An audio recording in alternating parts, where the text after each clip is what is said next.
Hello there, Homeschool Nolan here to help you navigate learning in the digital age. The digital age has certainly changed the way we learn, the way we work, and the way we live our lives.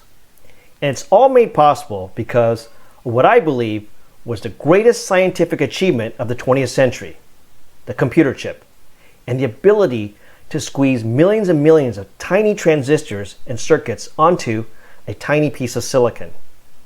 It's hard to do anything these days without computer chips, whether it's communicating with our friends, driving a car, or simply toasting a slice of bread. Many of us probably take for granted that the computer chips that power our daily lives are always around and available. Or are they? I recently read an interesting book by Chris Miller titled Chip War: The Fight for the World's Most Critical Technology. And today, I'd like to talk about what the chip war means both for us and our kids. But first, what is the chip war? The chip war refers to the global competition to manufacture and control access to the world's most advanced computer chips. Now, why is this important? It's important because computer chips today do far more than power our laptops and smartphones. They also have important military applications. They're used in fighter jets and other advanced weapon systems that can power missiles and guide them precisely to their targets. They are also used in cyber warfare, spy satellites, and computer equipment that can collect and analyze tremendous volumes of data on mass populations. Naturally, countries today are concerned that if the most advanced computer chips fall into the wrong hands, they could potentially be used in weapons against them. Hence, the urgency to manufacture and control access to the world's most advanced computer chips.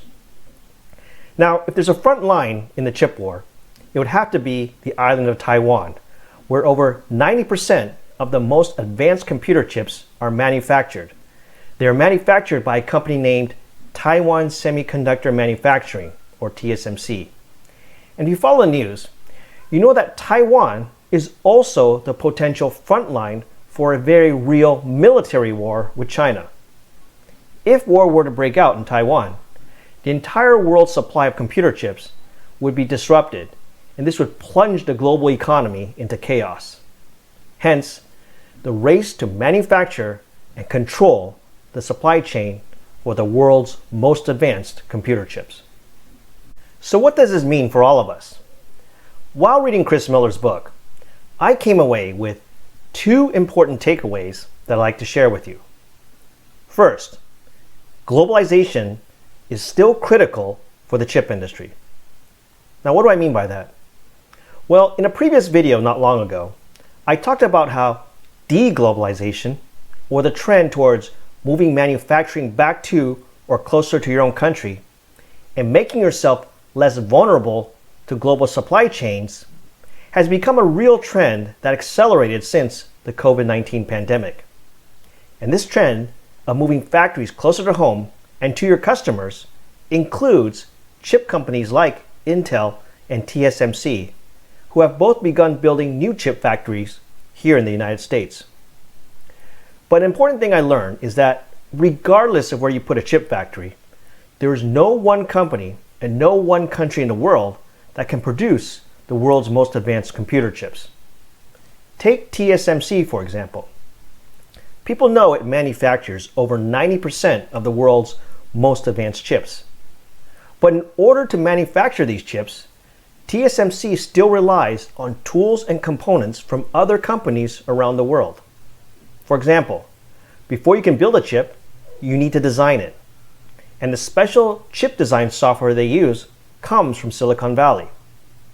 TSMC uses a technique called extreme ultraviolet lithography, or EUV, to make the most advanced chips. The EUV machine they use comes from a company named ASML, headquartered in the Netherlands.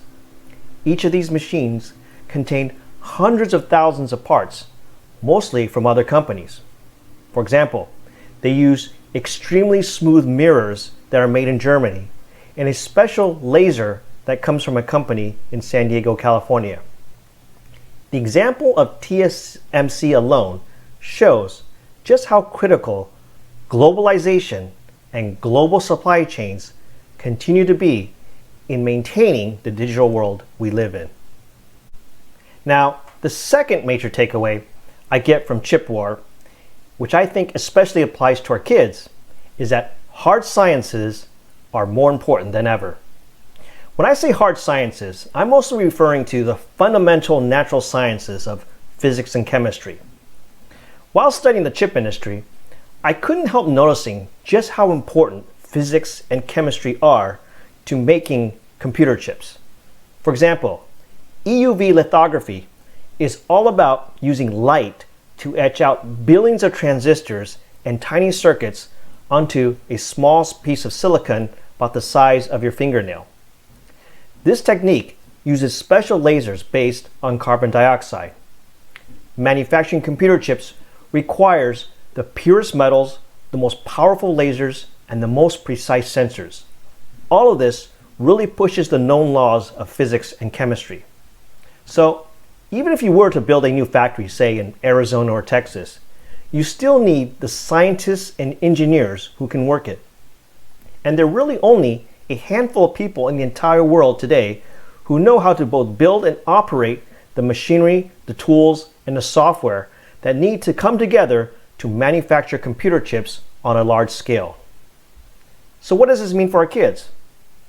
Well, if you're a young person today with an aptitude for science, my message to you is that I think there will be an increasingly more job opportunities for those who are talented in physics and chemistry to work in the chip industry.